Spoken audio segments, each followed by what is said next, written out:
ये हैं आचार्य सुरेंद्र शर्मा जी और इनके साथ श्री गुरु महाराज का बहुत गहरा संबंध है। जय श्री गुरु महाराज। सभी दर्शकों को मैं बताना चाहता हूं कि श्री गुरु महाराज जी की महिमा जितनी गाई जाए उतनी कम है। एक समय की बात है, 1993 में मैं 10वीं कक्षा में पढ़ता था लानाचेता में, और हमारे जो शिक्षक थे शास्त्री गुरु जी, वो नारग गलूत से थे, श्री राम स्वरूप शर्मा जी। तो गुरु जी की एक बार इच्छा हुई कि हमने चूड़धार जाना। उस समय चूड़धार में परम पूज्य प्रातः स्मरणीय श्यामानंद महाराज जी रहा करते थे। तो मैं भी गुरु जी के साथ तैयार हुआ और गुरु जी की धर्मपत्नी और वहां से लानाचेता से एक दो भक्त और भी तैयार हुए चूड़धार जाने के लिए। श्रावण मास था और बरसात का मौसम था, तो रास्ता भी ऐसा था उबड़ खाबड़। तो उस समय क्या प्रत्यक्ष हुआ कि जब हम घर से चलने लगे तो सबसे पहले तो हम ना तो गुरुजी अपने थैले में सेल डाल पाए और ना मैं डाल पाया। हालांकि दो दो बैटरियां थी, परंतु ऐसी बुद्धि भ्रष्ट हुई कि सेल लेना भूल गए। और जब हम नौराधार से दोपहर का भोजन करके वहां से 1 बजे चूड़धार के लिए रवाना हुए, श्री गुरु महाराज जी का जयकारा लगाते हुए जैसे ही वहां से प्रस्थान किया, तो जैसे उस चढ़ाई को चढ़ा, जो ऊपर जमुनाला तक चढ़ाई लगती है नौराधार से, तो जो हमारी पूज्य माता जी थी, गुरु जी की धर्मपत्नी, उनसे चला नहीं गया, छाले पड़ गए। 2 कदम भरे बैठ जाए, 2 कदम भरे बैठ जाए। हम पहुंचते पहुंचते 7 घंटे में जमुनाला पहुंचे पानी के पास। और वहां पर जब हमने कुछ घर से परांठे और कुछ आलू की सब्जी लेकर गए थे, वहां पर भोजन किया।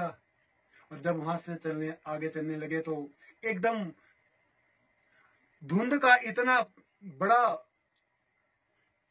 फुआ कहीं से ऐसे आया कि हमें रास्ता तक नजर नहीं आया। चलते चलते सभी अनभिज्ञ थे, रास्ता किसी को पता नहीं था, सभी पहली बार जा रहे थे। पर श्री गुरु महाराज जी की मन में दर्शन करने की उत्कंठा थी। और जैसे चलते चलते तीसरी पहुंचे, अंधेरा हो गया और रोशनी ढूंढने लगे, रोशनी हाथ में नहीं थी।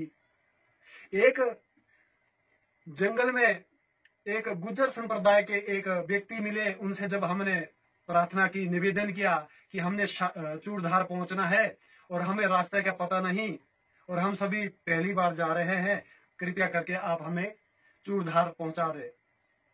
हालांकि उसके प्रति हम 500 रुपए उसको परिश्रम राशि भी दे रहे थे, परंतु उस गुज्जर ने मना कर दिया कि मुझे तो अभी अपने मवेशी ढूंढने हैं और मुझे तो अभी दूध भी निकालना है, मैं नहीं जा सकता, यहाँ से 5 किलोमीटर दूर चूड़धार है, इसलिए आप इसी रास्ते से चलते रहिए।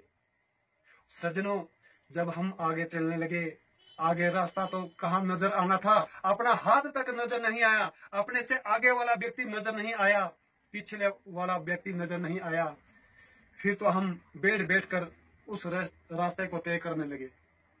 जब हम कम से कम 2-4 किलोमीटर आगे चले तो हम तो बेबस हो गए। रात के 9 बज गए, रोने लगे। सभी के आंखों से अश्रुधारा बहने लगी कि आज अच्छी यात्रा हुई, आज तो श्री गुरु महाराज जी ने हमें जंगल में ही रुला दिया। बस मन में ही कल्पना की थी और सभी श्री गुरु महाराज जी का ध्यान कर रहे थे। गुरु जी ने कहा कि सभी श्री गुरु महाराज जी का ध्यान करो, शायद वो कुछ कृपा कर दे। और जैसे ही श्री गुरु महाराज जी ने ऐसी कृपा की कि काफी दूर से, काफी मीलों दूर से एक जुगनू की तरह एक छोटी सी चिंगारी नजर आने लगी।